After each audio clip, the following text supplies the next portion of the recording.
Hello students, welcome back in my class. हम लोग start कर चुके हैं हमारा चैप्टर लाइफ प्रोसेस, जहां पर हम लोग को 4 इंपॉर्टेंट प्रोसेस पढ़नी है, जिनमें हम लोग नंबर 1 कंप्लीट कर चुके हैं, दैट इज न्यूट्रिशन। वहां हम लोग पढ़ चुके हैं न्यूट्रिशन क्या होता है, कितने मोड होते हैं न्यूट्रिशन के, न्यूट्रिशन के अंदर न्यूट्रिएंट क्या होते हैं।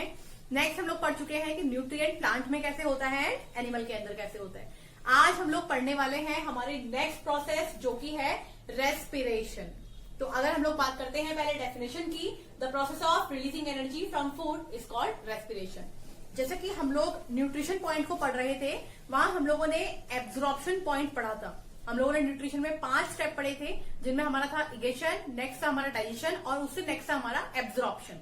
एब्जॉर्प्शन पॉइंट पर हम लोगों ने बोला था कि जो भी फूड हम लोगों ने डाइजेशन प्रोसेस के अंदर इनहेल किया है, हमारी बॉडी ने एब्जॉर्ब किया है, उसको हम लोग by the help of blood mixing करा करके पूरी बॉडी में भेजने वाले हैं। वो एब्जॉर्प्शन पॉइंट एंड एजिमुलेशन पॉइंट के अंदर हम लोगों ने पढ़ा था। तो रेस्पिरेशन कुछ कनेक्टेड है उस पॉइंट से। ऐसा कैसे?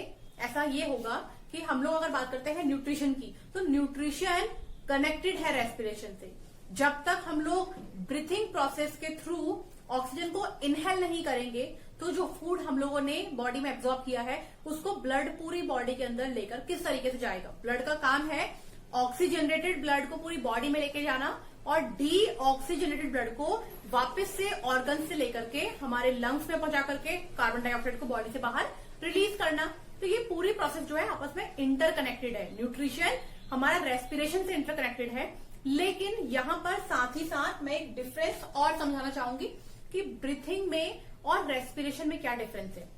अगर हम लोग बात करते हैं ब्रीथिंग की, तो हमारे लंग्स ने ऑक्सीजन को इनहेल करा एंड कंप्लीट सर्कल के बाद कार्बन डाइऑक्साइड को एक्सेल करा। मतलब हम लोगों ने एब्जॉर्ब करा है, ऑक्सीजन को रिलीज करा है, कार्बन डाइऑक्साइड को, बस इतना प्रोसेस है हमारा ब्रीथिंग। लेकिन जब हम लोगों ने ऑक्सीजन को इनहेल करा, उसको हमारा ब्लड लेके गया है पूरी बॉडी में कंप्लीट, और जो ऑर्गन्स ने कार्बन के साथ मिलकर ऑक्सीजन की रिएक्शन कराई और कार्बन डाइऑक्साइड को फॉर्म करा, उसको हमारा ब्लड लेकर के आया है वापस, हार्ट में पंपिंग कराई है और फिर भेजा है लंग्स के पास। जब हमारे लंग्स ने उनको कार्बन डाइऑक्साइड को बाहर रिलीज करा, अब ये कंप्लीट बनी है रेस्पिरेशन। तो आप लोगों को समझ में आ रहा है, breathing inhalation and exhalation of oxygen and carbon dioxide है।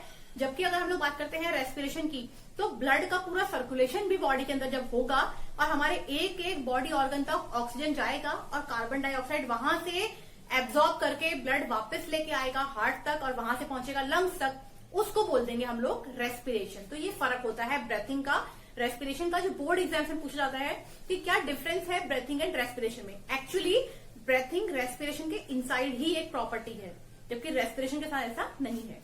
नेक्स्ट हम लोग बात कर लेते हैं सेल्यूलर रेस्पिरेशन। एक तो हो गया रेस्पिरेशन, एक हो जाएगा सेल्यूलर रेस्पिरेशन।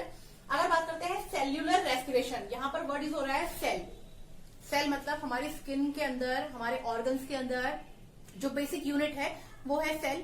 सेल फॉर्मेशन करते हैं टिश्यूज का, तो वो सेल भी तो रेस्पिरेशन करेंगे, उनको भी तो रिक्वायरमेंट है ऑक्सीजन की, ताकि वो अच्छे तरीके से काम कर सके, प्रॉपर फंक्शनिंग कर सके। तो वो रेस्पिरेशन जो सेल्स के इनसाइड होता है, process of respiration which release energy takes place inside the cells of the body are called हमारा सेल्यूलर रेस्पिरेशन। तो सेल्स ने ऑक्सीजन को इनहेल करा, फिर उन्होंने कार्बन डाइऑक्साइड को फॉर्म करा और एनर्जी के फॉर्म में उसको बॉडी से बाहर रिलीज करा, वो कंप्लीट प्रोसेस हो जाएगा हमारा सेल्यूलर रेस्पिरेशन। नेक्स्ट हम लोग बात करते हैं कि जो हम लोग बात कर रहे हैं बार बार की एनर्जी एब्जॉर्ब हो रही है, एनर्जी रिलीज हो रही है, ये कन्वर्जन किस तरीके से होता है, किस फॉर्म में होता है, क्या एलिमेंट है, क्या कंपाउंड है जो कन्वर्जन को फॉर्म कर रहे हैं। तो नंबर 1 हम लोग बात करते हैं conversion of ADP and ATP. पहले तो इसको क्लियर कर देते हैं, एडीपी एडोनिसिन डाइफॉस्फेट। नेक्स्ट बात करते हैं एटीपी एडोनिसिन ट्राइफॉस्फेट। इनमें से एक एलिमेंट वो है जो हमारे सेल्स को रिक्वायर्ड होता है एज अ एनर्जी, और दूसरा है जो हमारी बॉडी में एनर्जी को स्टोर करने के काम आता है। इनसाइड मतलब दोनों ही हमारे लिए बहुत इंपॉर्टेंट है। तो अगर हम लोग बात करते हैं conversion of ADP, adenosine diphosphate को कन्वर्ट करा रहे हैं एटीपी के अंदर, तो रिक्वायर्ड क्या क्या रहेगा, एटीपी रिएक्शन करेगा फॉस्फेट के साथ। ये फॉस्फेट हम लोग को सप्लीमेंट की फॉर्म में बॉडी से बाहर जो फूड मटेरियल्स हैं, पार्टिकल्स हैं, उनसे मिलेगा मिनरल की फॉर्म में।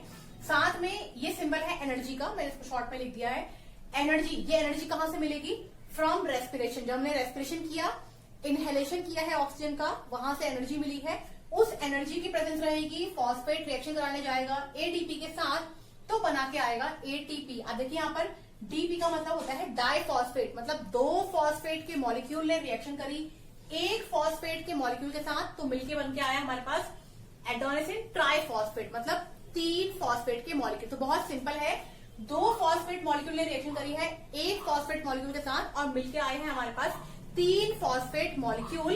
अगर हम लोग बात करते हैं एनर्जी की, एडीपी ये रहता है हमारा लो एनर्जी में, क्योंकि इसको एनर्जी रिक्वायर्ड है तभी तो रेस्पिरेशन हुआ है, रेस्पिरेशन से इसको एनर्जी प्रोवाइड होगी और हमारे पास बन के आएगा हाई एनर्जी। तो ये रिएक्शन होता है conversion of ADP into ATP. हम लोग बात करते हैं conversion of ATP into ADP. यहाँ बात करते हैं एटीपी यानी कि triphosphate, 3 molecule of phosphorus reaction कराएंगे, कन्वर्ट करेंगे एटीपी फॉस्फेट एंड एनर्जी। ये कैसे होगा? For use in cells, cells ने एनर्जी को यूज किया है, उसके बाद हम लोग उसको एटीपी की फॉर्म में बॉडी से बाहर रिलीज कर रहे हैं। आप ये देखिए यहाँ पर बिल्कुल रिएक्शन एक दूसरे के अपोजिट है। एक जगह पर हमारी डाइफॉस्फेट फॉस्फोरस को गेन कर रहा है तो ट्राइफॉस्फेट बन रहा है, एक जगह पर ट्राइफॉस्फेट जो है वो रिएक्शन कराएगा, फिजिकल एक्टिविटी कराएगा, उसमें पार्टिसिपेट करेगा और फिर एटीपी की फॉर्म में बॉडी को एनर्जी वापस कर देगा। तो ये हमारे कन्वर्जन है एटीपी एंड एटीपी के। अब हम लोग बात कर लेते हैं टाइप्स ऑफ रेस्पिरेशन की। नेक्स्ट हम लोग बात कर लेते हैं टाइप्स ऑफ रेस्पिरेशन की। अगर हम लोग बात करते हैं टाइप्स ऑफ रेस्पिरेशन की, हमारे पास 2 टाइप के रेस्पिरेशन होते हैं, aerobic respiration and anaerobic respiration. जैसे कि नाम बता रहा है एरोबिक, एरोबिक मतलब in the presence of air, क्योंकि यहाँ पर एरो का मतलब एयर, तो एयर मतलब हम लोग किसकी रिएक्शन कराना चाहेंगे? ऑक्सीजन की रिएक्शन कराना चाहेंगे। तो बात कर लेते हैं कि रिएक्शन किस तरीके से प्रोसीड होती है हमारी बॉडी के अंदर। तो सबसे पहले हम लोग बात करेंगे ग्लूकोज। ग्लूकोज हम लोग फूड पार्टिकल को जब न्यूट्रिशन प्रोसेस में कंप्लीटली डाइजेस्ट करवाते हैं तो उस टाइम पर वो कन्वर्ट होगा ग्लूकोज में और हमारी बॉडी के अंदर एब्जॉर्ब होगा एनर्जी की फॉर्म में। तो ये वही रिएक्शन है जहां पर हम उसको एनर्जी की फॉर्म में हमारी बॉडी में एब्जॉर्ब करवाने वाले हैं। तो ग्लूकोज ने रिएक्शन करा करके बनाना है पायरुवेट, लेकिन वहां कुछ कंडीशन है। जिस प्रोसेस के अंदर ग्लूकोज कन्वर्ट होता है पायरुवेट में उसको हम लोग बोल देते हैं ग्लाइकोलिसिस। और ये प्रोसीजर जो है वो कहां पर टेक प्लेस होगा? तो वो होगा हमारा साइटोप्लाज्म में। साइटोप्लाज्म हमारा हम लोग बोल सकते हैं वो ऑर्गन है जहां पर ये प्रोसीजर कंप्लीट होगा। साथ ही अगर हम लोग बात करते हैं, अगर इस रिएक्शन को हम लोगों को यहां से आगे ना ले जा करके इस रिएक्शन को ही फर्दर प्रोसीड कराना है तो हम लोग इसको प्रोसीड कर सकते हैं, पायरुवेट बना के दे सकते हैं, पायरुविक एसिड। अगर पायरुवेट पायरुविक एसिड को फॉर्म करता है, अगर हम लोग इस रिएक्शन को आगे प्रोसीड करते हैं तो 2 मॉलिक्यूल्स ऑफ पायरुविक एसिड बन सकता है। अगर हम लोग बात करते हैं कि पायरुवेट से फर्दर आगे प्रोसीड करना है तो हम लोगों को रिएक्शन करानी पड़ेगी प्रेजेंस ऑफ ऑक्सीजन में, यानी कि अब स्टार्ट होगा हमारा एरोबिक रेस्पिरेशन। ऑक्सीजन की प्रेजेंस रहेगी, पायरुवेट एसिड कन्वर्जन करेगा। वो प्रोसेस जिस प्रोसेस के अंदर पायरुवेट रिएक्शन करता है ऑक्सीजन मॉलिक्यूल के साथ एंड फॉर्मेशन होता है हमारा एनर्जी का, उसको हम लोग बोलते हैं कार्ब साइकिल। ये साइकिल कहाँ प्रोसीड होगा? तो ये होगा माइटोकॉन्ड्रिया, जिसको हम लोग power house of the cell भी बोल देते हैं। यानी कि यहाँ पर जो भी एनर्जी फॉर्म होके आएगी वो स्टोर होने वाली है हमारे माइटोकॉन्ड्रिया के अंदर। तो अगर हम लोग बात करते हैं पायरुवेट की रिएक्शन होगी ऑक्सीजन के साथ, ये हमें कन्वर्ट करके देगा 6CO2 यानी कि 6 molecules of carbon dioxide and 6 molecules of H2O। ये carbon dioxide and water molecule हमारी बॉडी को नेसेसरी नहीं है, रिक्वायर्ड नहीं है, ये हमारी बॉडी में ब्रेथिंग प्रोसेस के बाद बाहर निकल जाएंगे। कार्बन डाइऑक्साइड भी निकल जाएगा एंड वाटर मॉलिक्यूल भी इवेपोरेटेड फॉर्म में हमारी बॉडी के अंदर से, या फिर हम लोग बोल सकते हैं कि कभी वाटर वेपर्स पार्टिकल की फॉर्म में बॉडी से बाहर रिलीज हो जाएगा। लेकिन जो एब्जॉर्ब होने वाला पार्ट है वो है हमारा 38 ATP। ये है एडेनोसिन ट्राइफॉस्फेट। अभी हम लोग बात कर चुके हैं 38 ATP एनर्जी फॉर्म होगी एरोबिक रेस्पिरेशन में जब हम लोग माइटोकॉन्ड्रिया में इसको स्टोर कराते हैं। तो ये बात हो गई है एरोबिक रेस्पिरेशन की। नेक्स्ट हम लोग बात कर लेते हैं एनएरोबिक रेस्पिरेशन की। एनएरोबिक रेस्पिरेशन हम लोगों ने बोला था in the presence of air, हम लोग बोल देंगे in the absence of air. यहाँ पर एयर की एब्सेंस रहती है तो हम लोग बोलेंगे कि एनएरोबिक रेस्पिरेशन हो रहा है। फर्स्ट प्रोसेस सेम रहेगा, ग्लूकोज टूटेगा ग्लाइकोलिसिस में साइटोप्लाज्म में और बनेगा पायरुवेट। पायरुवेट से अगर हमें जाना है पायरुविक एसिड में तो again 2 molecules of pyruvic acid form हो सकते हैं। अगर इस प्रोसेस को आगे प्रोसीड करते हैं यहाँ स्टार्ट होगा एनारोबिक रेस्पिरेशन, एब्सेंस रहेगी ऑक्सीजन की, वहां प्रेजेंस की ऑक्सीजन की, माइटोकॉन्ड्रिया में प्रोसेस हो रहा था, यहाँ पर यीस्ट का फॉर्मेशन होगा, इसको हम लोग फर्मेंटेशन रिएक्शन भी कह देते हैं। तो हम लोग ये कह सकते हैं, फॉर एग्जाम्पल हमें शुगर का फर्मेंटेशन करना है तो वो भी इस प्रोसेस के थ्रू हो सकता है, क्योंकि फर्मेंटेशन शुगर का जब हम लोग करते हैं तो हम लोगों के पास अल्कोहल फॉर्मेशन भी होकर के आता है। तो ये फर्मेंटेशन की प्रोसेस भी हो सकती है, यीस्ट फॉर्मेशन की प्रोसेस भी हो सकती है। यहाँ अगर हम लोग बात करते हैं रिएक्शन की, तो यहाँ पर पायरुवेट जो है वो कन्वर्ट होगा इथेनॉल में, कार्बन डाइऑक्साइड में, और यहाँ पर निकलेगी हमारी 2 ATP एनर्जी। यहाँ पर एनर्जी का जो अमाउंट रहेगा वो कम रहेगा। तो ये थी बात हमारे एनारोबिक रेस्पिरेशन की। अब हम लोग बात करते हैं ह्यूमन बॉडी के अंदर किस टाइप का रेस्पिरेशन होता है। जनरली अगर हम लोग बात करते हैं तो ह्यूमन बॉडी एरोबिक रेस्पिरेशन को शो करती है, क्योंकि माइटोकॉन्ड्रिया के अंदर होती है और ज्यादा अमाउंट में एनर्जी फॉर्म करती है। लेकिन कभी ऐसा होता है कि हम लोग एनएरोबिक रेस्पिरेशन की तरफ चले जाते हैं। ये कब होगा?